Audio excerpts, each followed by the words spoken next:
Okay. So I do want to do the other Daily Beast article, but we'll actually bring in Sohrab to talk about that. So why don't we do the Bill Maher clip, and then we'll bring him in to talk about that and transition to his book. The strike is a perfect example. Those guys would never go back. This strike could go on till the 24th century. They would stay out. I feel for my writers. I love my writers. I'm one of my writers. Yeah. But there's a big other side to it, and a lot of people are being hurt besides them. A lot of people who don't make as much money as them in this bipartisan world we have, where you're just in one camp or the other. There's no in between. You're either for the strike, like they're fucking Che Guevara out there, like this is Cesar Chavez lettuce picking strike, or you're with Trump. Like there's no different. There's only two camps, and it's much more complicated than that. It is, but I do feel like there is a lot of the points, a lot of the grievances I kind of agree with. I do understand that they're getting screwed a bit by the streamers, yes. Yeah, I mean, it's a change, and you either, it's like anything that is, I believe in free market, but I also believe in trust and then verify, right? What does that mean? Meaning, you don't trust, like the reason, Zaslav made $400 million, and I think they're looking for 80 million for, it's like they're gonna, you leave a kid in front of a bowl of marshmallows, they're gonna eat the marshmallows. It's not like some grand thing. Well, I don't know.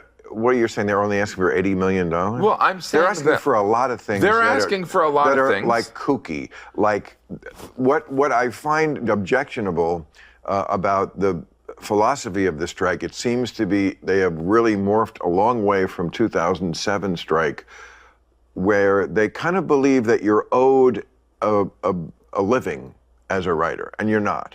This is show business. This is a make or miss league, and not everybody. You don't think that that streamers should reveal numbers so that they can? Oh, maybe things? Sure.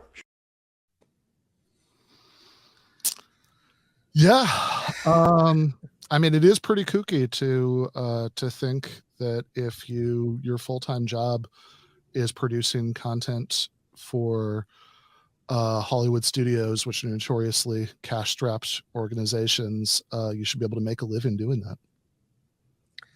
Yeah, I wish Hollywood writers were paid as much as teachers. Yeah.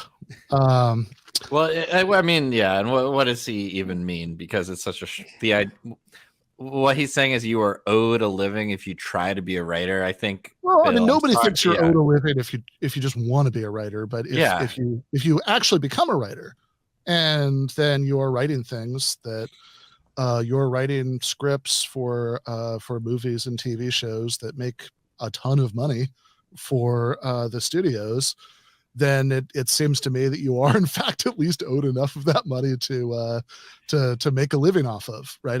That's actually objectively a strange and extremist thing to say, that you shouldn't make a living off of your job, that you're not owed a living from the job that you've been hired to do. Yeah, I think he's trying to imply that it's more of almost like the former thing, that like everyone who tries to make it deserves to make it. That's why I said it's a make or miss. But to your point, like he kind of moved the goal from talking about residuals, where the whole point is that what you wrote was actually successful and you want a larger percentage of it. The residual conversation only makes any fucking sense if it made money in the first place. No one is really saying, obviously you want money up front, right? Because it's not like everyone's just being paid off a percentage. Sure. But that said, the whole residual conversation is about things that are extremely successful. and are, like you said, are making these studios millions and millions of dollars, but he's just so quick to start talking about the other side of it and making it into like that these writers are babies, but he's not really getting into. And for some reason, Jim Gaffigan is now the guy that has to defend the liberal establishment. Like he was on Rogan why is Jim Gaffigan the only liberal? I did feel for Jim Gaffigan there. I don't think he was expecting to have that conversation. I think he just wanted to come on to promote his stuff. Talk about marshmallows. You should come on this show and talk about marshmallows. It'd be great. Fair enough. All right. So I should say actually the Daily Beast article, which they titled, because I don't actually find it all that strange, but the title of the article is Bill Maher's strangely pro-boss and anti-labor for a liberal.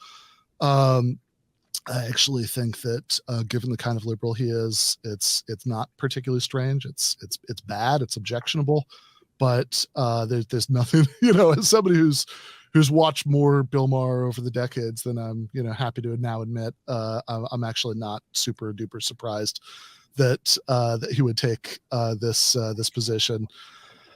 But I am now joined by Sohrab Ahmari, who is the author of this, Tyranny Inc.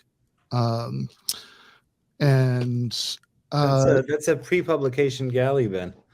Yeah, no, what I'm holding up is so your viewers know you'd get a proper hard copy if you yeah. Fair enough. Well, if you order it at the link below us, you can get one that doesn't say advance uncorrected proofs at the bottom, like the one I just held up. But yeah, I mean, it's a good book. There's obviously disagreements, which I want to get into, but before we do any of that, any thoughts about Bill Maher? Yeah, I'm just reminded of that. There's a clip of the science fiction writer Harlan Ellison, who was famously cantankerous, and there's a clip you can find on YouTube where you just search Harlan Ellison pay the writer, and he's just raging at Warner Brothers because they call him and they say, hey, we saw that you gave this talk about one of your, I can't remember which of his sci-fi shows, and we'd like to use it in the DVD liner notes. And he's like, sure, pay me. I said, you got to pay me. He said, well, everybody else is just, doing it for nothing. I said, everybody else may be an asshole, but I'm not. I said, by what right would you call me and ask me to work for nothing? Do you get a paycheck? Well, yes. I says, does your boss get a paycheck? Do you pay the telecine guy? Do you pay the cameraman? Do you pay the cutters? Do you pay the teamsters when they schlep your stuff on the trucks? Then how don't you pay US? How would you go to a gas station and ask them to give you free gas? Would you go to the doctor and have them take out your spleen for nothing? How dare you call me and want me to work for anything? Well, it would be good publicity. I said, lady, tell that to someone a little older than you who has just fallen off the turnip truck. There is no publicity value in my essay, my interview, being on your DVD. If you sell 2,000 of them, it'll be great. And what are people going to say? Ooh, I really like the way that guy gave that interview. I wonder if he's ever written a book. Let me go and buy it. There's no publicity value. The only value for me is if you put money in my hand. Cross my palm with silver. You can use my essay.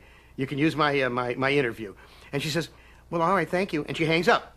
I'll never hear from them. They want everything for nothing. They wouldn't go for 5 seconds without being paid. And they'll bitch about how much they're paid and want more. I should do a freebie for Warner Brothers? What is Warner Brothers out, with an eye patch and a tin cup on the street? Fuck no. So, yeah, I mean, the idea that, it's showbiz, so sorry, you got to make it to get paid. Like Jake said, we're talking precisely about, products that have been successful, therefore generated residuals. So those writers have made it, so to speak. They've put in the work, and it's just a matter of seeking better pay for it. But I'm not surprised that Bill Maher would come down on this side of that issue, actually. Yeah, no, I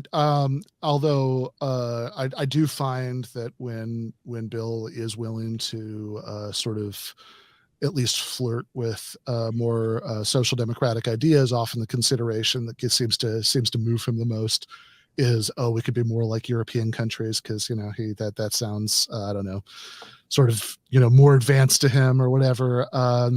And, you know, he likes talking about how dumb America is and stuff like that. So, so one thing I suppose, you know, could be pointed out to Bill Maher is that there are actually several European countries where Netflix has already had to agree to arrangements much like the WGA's demand for success-based residuals, and you know they have to share the numbers, and you know they have to pay more based on this just because labor laws in some of these countries are better than the United States.